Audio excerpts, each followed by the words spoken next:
Pemimpin JRS lebih banyak makan rasuah berbanding melihat kesusahan rakyatnya sendiri. Mau cakap JRS mau membela rakyat? Tidak. Kalau mau membela rakyat, duit yang dipinjam daripada kerajaan pusat 300 juta sudah selesaikan itu masalah air di bumi Sabak.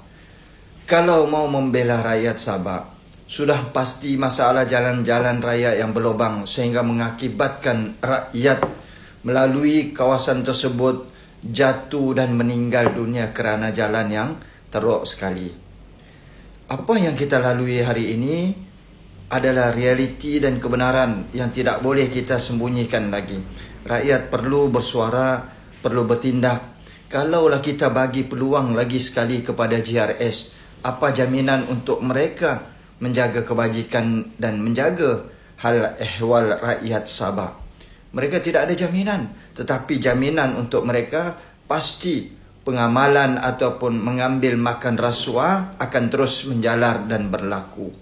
Untuk menghentikan rantaian pemakan rasuah daripada JRS, kita perlu hentikan mereka, iaitu perlu tumbangkan kerajaan dan perlu tumbangkan Haji J juga. Kita perlu angkat kerajaan baru, pemimpin baru, dan ini tidak akan berlaku seandainya rakyat Sabak tidak mempunyai jiwa yang besar, tidak mempunyai akal pemikiran yang panjang.